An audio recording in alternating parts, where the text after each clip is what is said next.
Retos del sistema de salud peruano. Es la ponencia que a continuación vamos a escuchar a cargo del Magíster en Gerencia, Planificación y Política de Salud en Inglaterra y posgrado en Economía de Salud en España, ex ministro de Salud del Perú y asesor internacional en políticas y sistemas de salud. Nos estamos refiriendo al doctor Víctor Zamora Mesía. Fuerte el aplauso para él.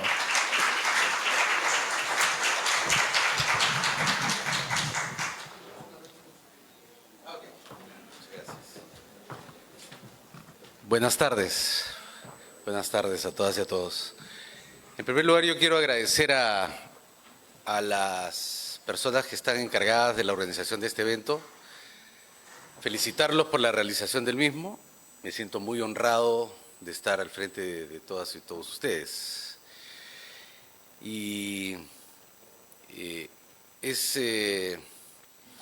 Creo que la ponencia calza perfectamente después de la exposición que hemos escuchado, de un relato descarnado de lo que nos ha tocado vivir en el país en todos los niveles, ¿no? Sin embargo, antes de poder presentar la exposición, que advierto que es un poco larga en su extensión, pero se las voy a dejar a todos ustedes para que la puedan revisar con detalle cuando así lo consideren. Y yo voy a hacer un énfasis en algunas láminas, ¿no? Porque me ha pedido específicamente cuáles son los retos del sistema y no quisiera repetir lo que ya se ha expuesto. Pero para poder hacerlo, dado que el auditorio no es un auditorio que está constituido por trabajadores de la salud o gente especializada en la salud, muchas gracias. Quisiera empezar haciendo algunas preguntas, ¿no? También, de paso que hacemos una dinámica. Cuando ustedes van a un servicio de salud, cualesquiera que sea, imagínense la última vez que han ido a un servicio de salud para una consulta y regresan a su casa, ¿qué es lo que les preguntan sus familiares? ¿Cómo le fue, no es cierto? Pero más específico, ¿qué te preguntan? ¿Qué te dijo? ¿Qué tienes? ¿No? ¿Qué tienes? ¿Qué tienes? ¿Te vas a salvar? ¿Cuánto tiempo te queda? ¿No? La primera pregunta es, ¿qué tienes? ¿Te diagnosticaron? ¿No? Estamos preocupados, ¿se cura o no se cura? ¿No? La primera pregunta. ¿Cuál es la segunda pregunta? Pura vida, efectivamente. El lema nacional en Costa Rica. ¿Cuál es la segunda pregunta? Después que ya se enteraron de que están bien, no es ningún problema, o de repente es un problema grave. ¿Cuál es la segunda pregunta? ¿Perdón? ¿Qué medicamento? ¿Cómo te fue en la atención? ¿Perdón? ¿Qué tal el doctor o la doctora? ¿No? ¿Te atendieron rápido? ¿No? ¿Cuál es la tercera pregunta? Claro, la segunda pregunta viene con cuánto tiempo esperaste, ¿no? Te pidieron muchos documentos, ¿no? Te fuiste muy temprano. ¿Cuándo la vuelven a ver? Y luego viene la pregunta clave. Al final dice, bueno, sí, me dieron mi diagnóstico, acá están mis medicinas, acá están mis órdenes de laboratorio, ¿no? Me trataron muy bien, todo demoró. ¿Cuál es la pregunta final? ¿No? ¿Y cuánto te costó? Eso que nos preguntamos en la casa, ¿no? Eso que la última pregunta será, ¿y yo podré atenderme ahí? ¿No? ¿Yo podré atenderme ahí? Donde tú te has atendido, ¿podré ir yo? Porque donde yo voy me atienden muy mal. Hasta ahora no me dicen qué tengo. Me hacen esperar horas, ¿no? O no puedo ir porque es muy caro. O yo no puedo pagar eso. Eso que nos preguntamos en casa, se preguntan los países.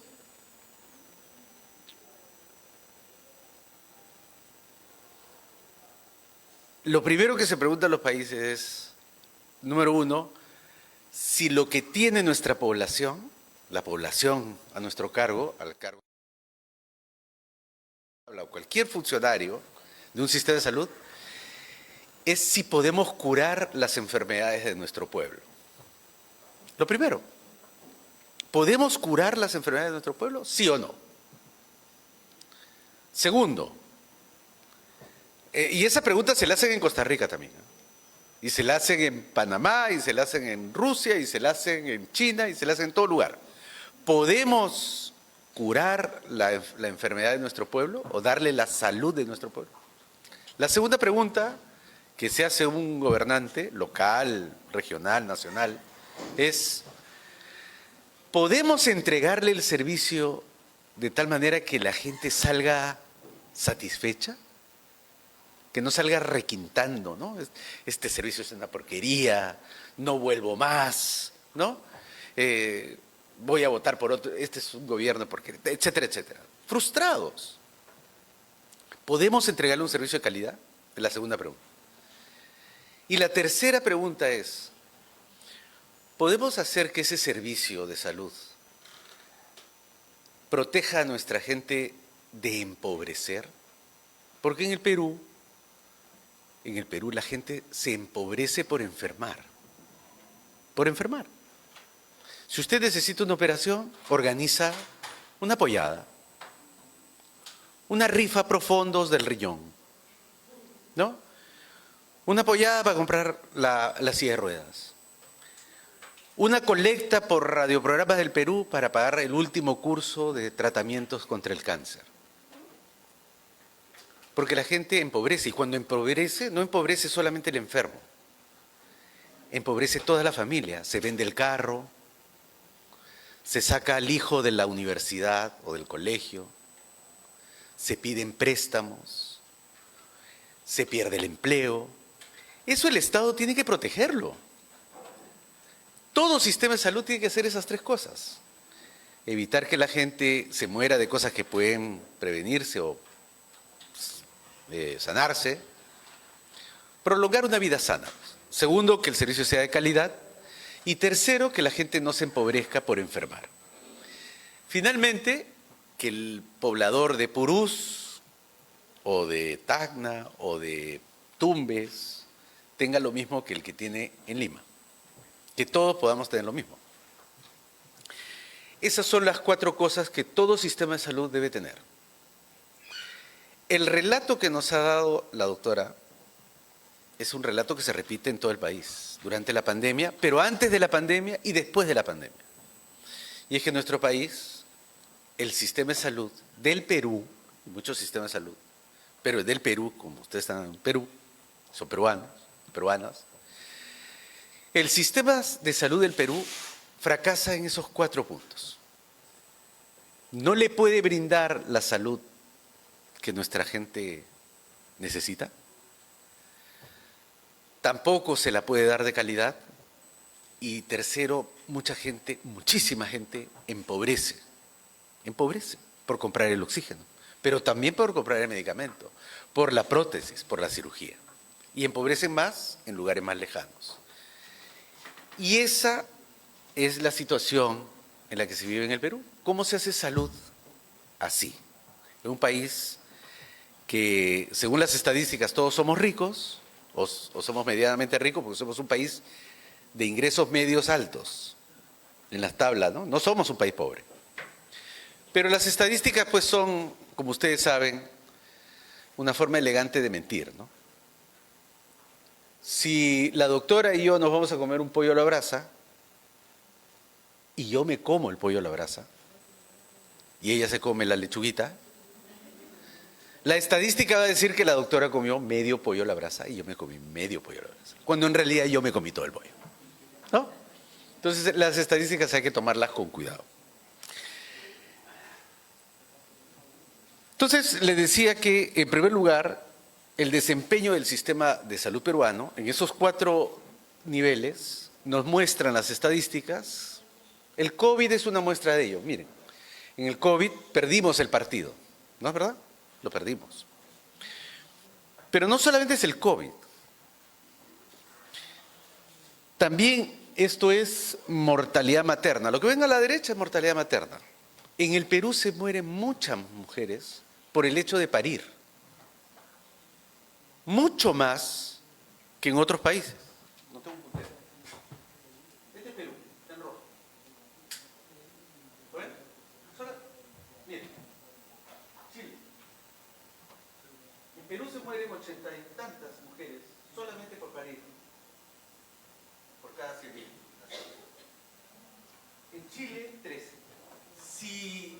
Si uno de nuestros familiares, ¿no?, tuviera que dar a luz en este instante, ¿dónde preferirían que dé a luz? ¿En Perú o en Chile? Las probabilidades de morir por parto son 8 veces menos en Chile. Pues las mando a Chile. Y lo mismo pasa con la mortalidad neonatal. La mortalidad neonatal acá, de Perú, la de Cuba acá y la de Chile acá. O sea, en nuestros indicadores sanitarios, nosotros estamos bajos en la tabla. En calidad de atención, estas son colas en un hospital, ¿no? Colas en un hospital peruano, cualquier día. En calidad de atención, durante los años, lo que hemos estado haciendo es perder a nuestra gente. Cuando usted se enferma en el Perú, lo piensa 2 veces. ¿Voy al servicio de salud o no voy al servicio de salud? Y le preguntan a las personas, ¿por qué no fuiste? Y responden siempre 3 cosas. Primero, porque no me van a resolver mi problema. Yo ya sé, ya he ido 2 veces y no me dicen mi diagnóstico o me postergan mi cita. No me van a resolver el problema. Segundo, me voy a tener que ir a las 4 de la mañana para que me atiendan con suerte a la 1 de la tarde. Y tercero, encima me van a gritar. Me van a llamar la atención. ¿Por qué vino tan tarde, señora? ¿Por qué esperó tanto? ¿No? Usted es un irresponsable. En el Perú, en estos indicadores, nosotros hemos ido año tras año disminuyendo nuestra capacidad de llegar a la gente.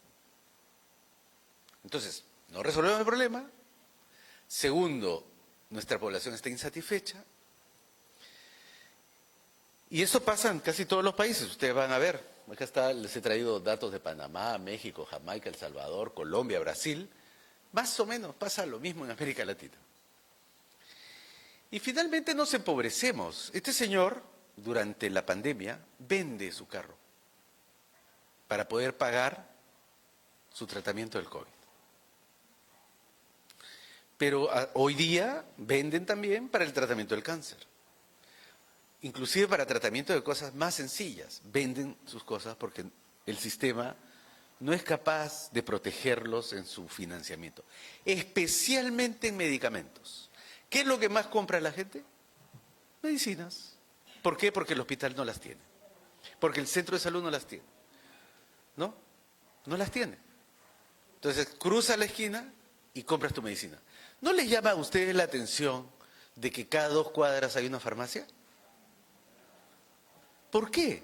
Porque el sistema de salud no les puede ofrecer a los asegurados, a sus asegurados públicos y de la seguridad social, los medicamentos que ellos requieren. Entonces, hay un fantástico negocio. Entonces, ¿cuáles son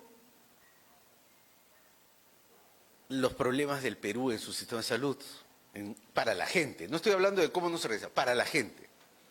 Uno, el servicio es deficitario. Segundo, es de mala calidad. Y tercero, no me protege de empobrecerme. ¿Estamos claros hasta ahí? Estos 3 problemas es peor en Purús, en Tumbes, en Madre de Dios, que en Lima.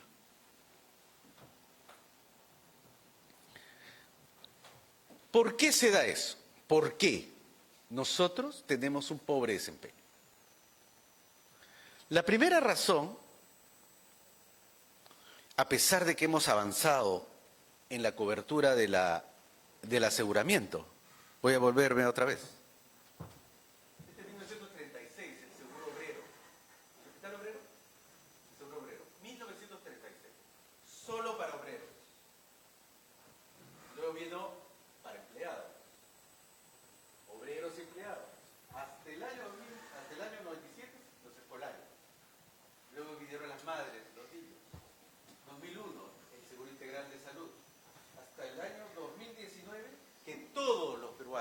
peruanas están asegurados. Todos. O tiene seguro social, o tiene seguro integral, o tienen un pequeño grupo, un seguro privado, pero pequeñísimo. Pero estar asegurado no significa que tengas acceso a la salud. Solamente es un papel, es un carnet. Dice, yo soy del CIS o yo soy del Seguro Social. Pero otra cosa es que ese carnet se traduzca en médico, enfermera, cirugía, medicamento. Eso todavía falta. Miren, según esta gráfica, todos los peruanos vivimos muy bien porque estamos todos asegurados. ¿Asegurados a qué? Díganme, explíqueme, mi seguro, ¿qué significa? Bueno, no me voy a detener en esto, sino, si todos tenemos un seguro, ¿no? Entonces, ¿por qué nos va tan mal? El primer problema, no el más importante, no el menos importante, es simplemente primero porque hay que poner uno primero en la lista. El primero es la gobernanza. ¿Qué es la gobernanza? El liderazgo, la capacidad de liderar a todo el sector. Desde el año 2016, si me ayudan a contar, los que hemos vivido desde 2016 hasta acá en el Perú, ¿cuántos ministros de salud hemos tenido? 2016, llega el gobierno de PPK, su primera ministra de salud. Nombre. No. Patricia García. ¿Le sigue? No. Silvia Pesá. Sale Silvia Pesá. ¿Le sigue? Zulema Thomas. ¿Le sigue? Elizabeth Dinostroza. Elizabeth Dinostroza, llega la pandemia. Llega la pandemia. ¿Le sigue? Víctor Zamora. ¿Le sigue? Macetti. ¿Le sigue? No. En el medio. Macetti. Cae Vizcarra. No. Abel Salinas. 5 días. ¿Le sigue? No. Macetti. Macetti porque viene el gobierno de transición, ya es el presidente Sagasti. Sagasti la ratifica Macetti.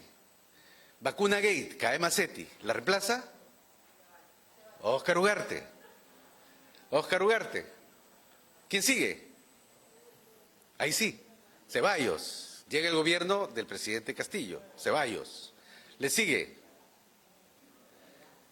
Condori. ¿Le sigue? López, al frente, que hasta el día, que está despedido, ¿no? Está en su sillón como ministro de Salud, pero está despedido, ¿no? Y actualmente con el Poder Judicial en su oficina. ¿Cuántos ministros han contado? 12. 12 en 6 años. 12 en 6 años.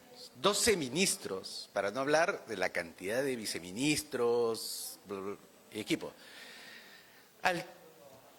Eso es lo primero, ¿no? El gobierno. Luego el entorno. La salud no se hace en el hospital. La salud se hace en la comunidad. La salud se hace en la casa. Ahí se reprodujo el COVID. Aquí.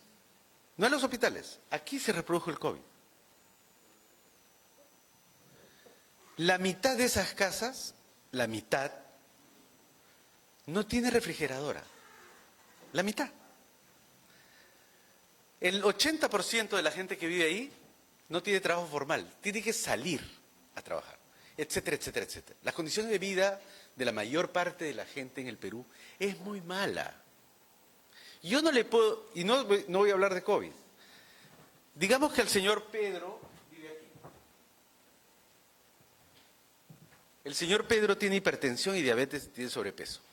Y el médico le dice, señor Pedro, ¿por qué no sale a correr todos los días?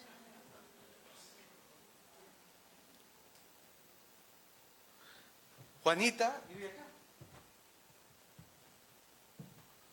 Juanita tiene 18 años y vive en una casa hacinada con 4 familias adentro. El riesgo de su salud reproductiva es altísimo, altísimo. Juanita, por favor, contrólate. Estas condiciones de vida para la mayor parte de la población nuestra genera enfermedad. No genera bienestar, genera enfermedad. No voy a detenerme mucho. Luego vivimos altísima polarización política. En el Perú, como en muchas sociedades en las que vivimos, o es blanco o es negro. Llegar a ponernos de acuerdo sobre la tonalidad del gris es prácticamente imposible. Hoy día nuestra sociedad está profundamente fracturada políticamente, ¿no? Y eso, esta movilización es en pandemia. Esta foto es en pandemia, es noviembre del año 2020, noviembre de 2020. Y eso está pasando en Chile también. Grandes movilizaciones en Chile por pandemia, en Colombia, en Brasil, en México. América Latina tiene un problema fuerte de gobernanza. Segundo, la precariedad. Esa foto es Iquitos. Esa foto es del hospital de Iquitos. Como pudo ser cualquier hospital del Perú durante la pandemia. Pasillos, salas, abarrotadas de camillas, de sillas de ruedas, sillas, banquitos, para tratar a las personas. ¿Por qué es esto? ¿Por qué no se encuentra la pandemia así? Porque nosotros en el Perú invertimos miserias en el sector. Y ahí discrepo con la doctora. Efectivamente hay que hacer un enorme esfuerzo por mejorar nuestra gestión de la plata, pero plata no nos sobra. Somos uno de los países que invierte menos en su salud. Y si uno quiere celeste, que le cueste. Pero nosotros en salud no queremos celeste. Invertimos de los menores. En América. Está Perú. ¿Dónde estará Chile? ¿Acá? Los dos países que mejor desempeño han tenido en la pandemia en América Latina son Chile y Uruguay. Y constantemente lo van a ver arriba en la tabla. En este caso está como 2 veces nosotros, ¿no? Chile 9.1, Uruguay 9, nosotros 5. En gasto público, nosotros 3, Latinoamérica 4, la Unión Europea 7, pero Chile está por 5 y Uruguay 6. ¿Se dan cuenta? El doble de plata. En todo, nosotros, ya no le voy a seguir, el gasto de bolsillo, el gasto que empobrece, nosotros estamos por encima del promedio. Nuestro sistema de salud empobrece. El gasto per cápita, ¿cuánto cree que gastamos per cápita en salud? Per cápita, eso significa por cada uno de los habitantes. Estamos gastando en público $480 al año. Eso es dólar y poco más. Por cabeza. Con $1 por cabeza es bien poquito lo que se puede hacer, ¿no? En segundo lugar, o sea, tenemos poca plata, ¿verdad? Tenemos poca plata. En segundo lugar, nuestros establecimientos de salud. ¿Cómo están? Ya lo descubrió la doctora. Nuestros establecimientos de salud.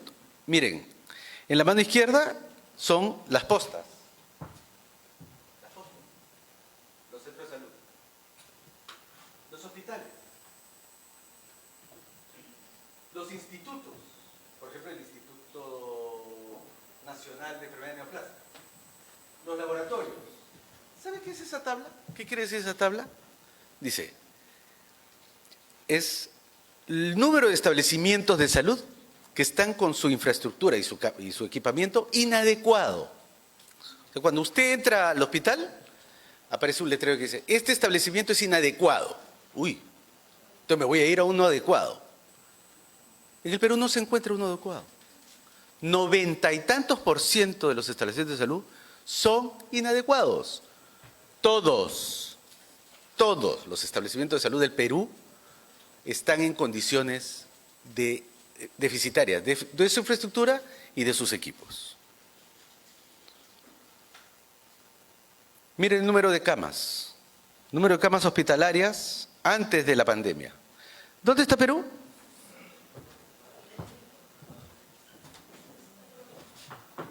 Acá está. Perú, le sigue Venezuela y otro más. Por acá está nuevamente Uruguay. La cantidad de camas de Uruguay antes de la pandemia. Uruguay, Perú. Cama UCI, a su derecha, el más alto, Uruguay.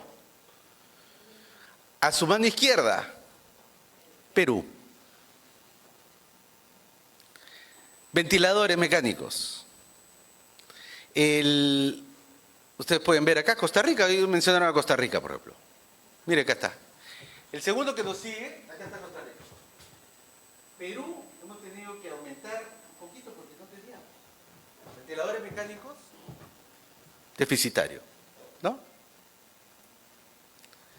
Profesionales, deficitario.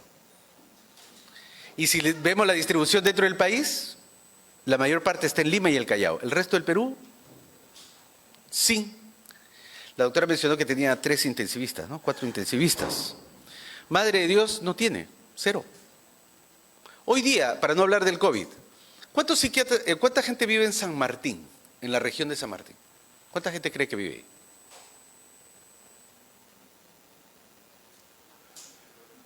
¿500.000? Más. ¿800.000? Más. 1.000.000. ¿Cuántos psiquiatras hay en San Martín? ¿Cuántos psiquiatras? 1. Para todo San Martín. La mitad de los psiquiatras están en Lima. Y de esos psiquiatras, casi el 80% están en 4 hospitales. El resto del país no tiene psiquiatras. Entonces, primero, ¿cuál era la primera enfermedad que tenía nuestro sistema? Precario. Precario. Poca plata, pocos equipos. La segunda enfermedad, estamos peleados. La gran rotación de gobierno, ¿no? Estamos peleados. La tercera enfermedad, fragmentos. Nuestro sistema son fragmentitos. ¿Cuántos sistemas de salud tiene el Perú? ¿Cuántos? 4. A ver. Es salud, MINSA, Fuerzas Armadas y privado, ¿no? ¿Alguien más? ¿Alguien más? Bueno, nosotros tenemos 32 subsistemas de salud. ¿Dónde están los otros 28? Miren,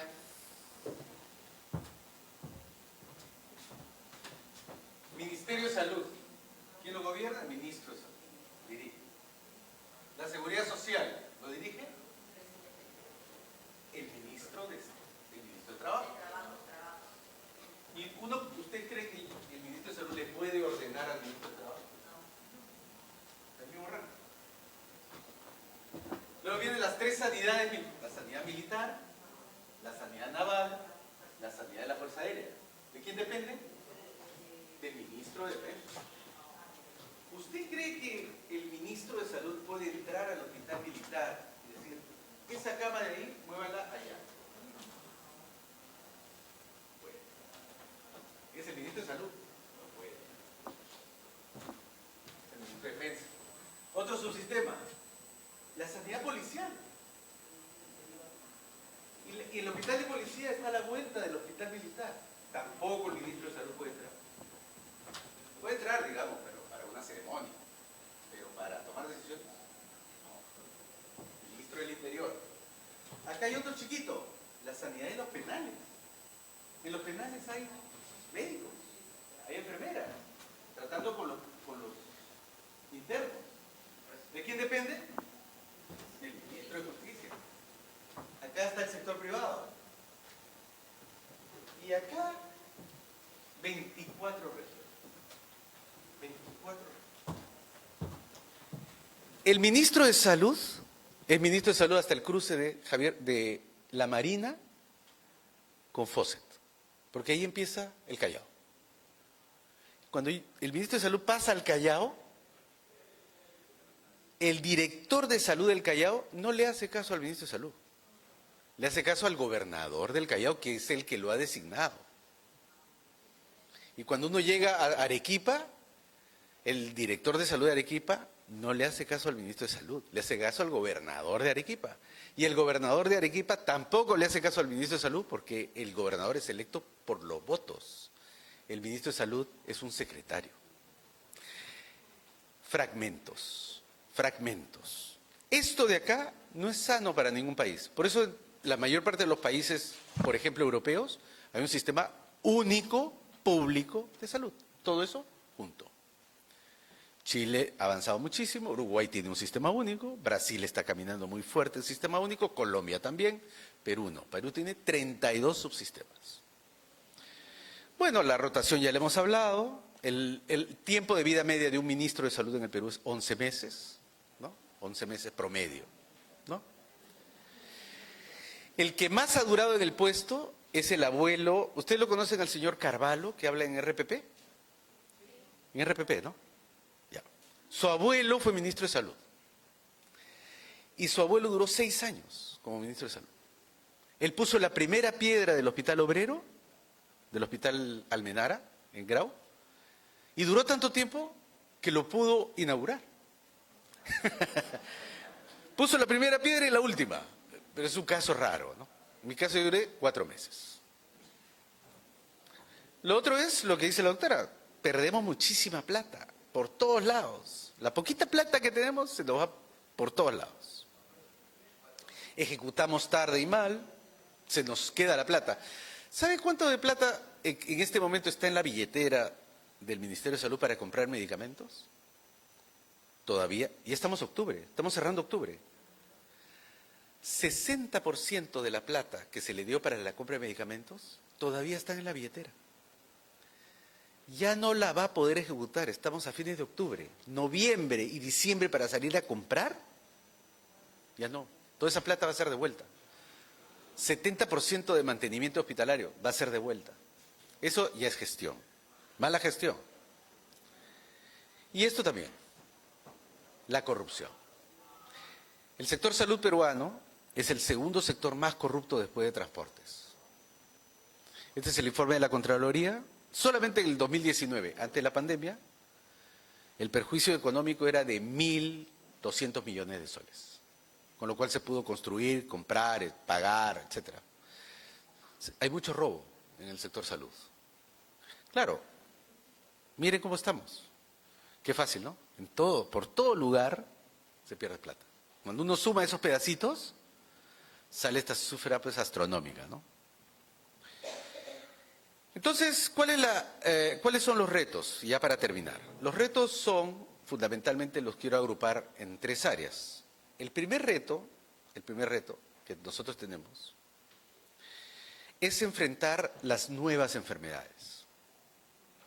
La hipertensión, la diabetes, la salud mental, que no estaban en nuestra agenda, el cáncer, las enfermedades degenerativas, las enfermedades asociadas a que nuestra vida se ha prolongado. Antes vivíamos hasta los 35 años, hoy día vivimos hasta los 73 años. Como llegamos hasta los 73, 75, 80, aparecen enfermedades o condiciones que antes no veíamos, pero que tocan la puerta. Doctor, he venido acá con mi papá. Doctor, con mi mamá. ¿Qué edad tiene? 80 años. Y hay que atender, no se le puede decir que no. Nuestros establecimientos se han quedado más bien en el materno infantil. No, nosotros no vemos adulto mayor porque nuestro establecimiento atiende partos y vacuna niños. Sí, pero yo tengo 80 años. No, señor, disculpe, no estamos preparados. Nos ha ganado la velocidad con que la gente ha mejorado sus condiciones de vida, ha extendido, y los servicios todavía no están listos. ¿No? Lo segundo que tenemos que hacer es mejorar el gasto. Acá he puesto un ejemplo de Perú, Chile y OCDE, ¿no? Los países más ricos. Estamos lejísimos, pero hay que planteárselo. Otro reto del sistema de salud vinculado con la salud, voy a dejarlo aquí un ratito, son los logros. No todo lo que hacemos en el sector salud es malo. Por ejemplo, ¿qué hemos logrado? Dígame un logro del sistema de salud. Uno.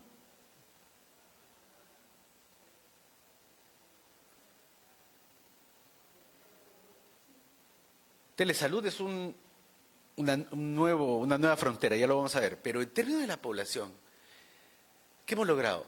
Por ejemplo, hace 30 años o 31 años que no tenemos enfermedades transmisibles que puedan ser prevenidas por vacunas. Hace 30 años que no tenemos polio. Décadas sin ver a que nuestros niños terminen en muletas. Eso es un logro y hay que mantenerlo. Hoy día estamos en peligro de perderlo. Hemos reducido, antes 1 de cada 3 niños era desnutrido. Hoy día es 1 de cada 10. Hay que mantenerlo. Hay que mantenerlo. Hemos expandido nuestro sistema de salud mental. Antes íbamos ¿a dónde? Cuando teníamos un problema de salud mental, nos íbamos al manicomio, ¿no? Al gran hospital y ojalá que saliésemos, ¿no? Ojalá que no nos quedáramos. Hoy día hay más establecimientos pequeños, chiquitos, mal trajeados, ¿no? Centro de salud mental comunitario. Ya uno puede verse la depresión cerca de la casa. ¿Falta un montón que hacer? Por supuesto, pero es un avance, hay que defenderlo. Entonces, 1 es mantener los logros. 2, enfrentar lo nuevo. Y 3, tenemos una deuda histórica con nuestra gente de enfermedades bíblicas. En el Perú todavía tenemos lepra. En el Perú tenemos tuberculosis, muchísima tuberculosis. Enfermedades bíblicas que no las podemos cerrar. Otros países ya las cerraron, nosotros no. Entonces tenemos 3. Lo antiguo, lo nuevo y lo poquito que hemos logrado con la misma plata. Entonces va a ser un poco difícil porque la manta es corta. La mantita del sector salud es cortita. O nos cubrimos la cabeza o nos cubrimos los pies. Pero las dos cosas no se pueden hacer. A menos que le pongamos más plata al sector. Lamentablemente durante los últimos años nuestra gente se ha empobrecido y pobreza significa enfermedad y tenemos que enfrentar las nuevas fronteras tecnológicas, como telesalud. Como dentro de telesalud, hace una semana abrieron sus oficinas en Perú Amazon Health, Amazon Salud, Perú. ¿Qué significa eso? Que así como tienen los datos de ustedes, qué compran, qué no compran, dónde lo compran, cuánto gastan, etcétera, etcétera. Todo está en la nube de Amazon, de Google, de Microsoft y de Apple. Los datos de salud van a estar ahí. Y los gobiernos van a tener que saber usar los datos de salud que están en 4 redes privadas.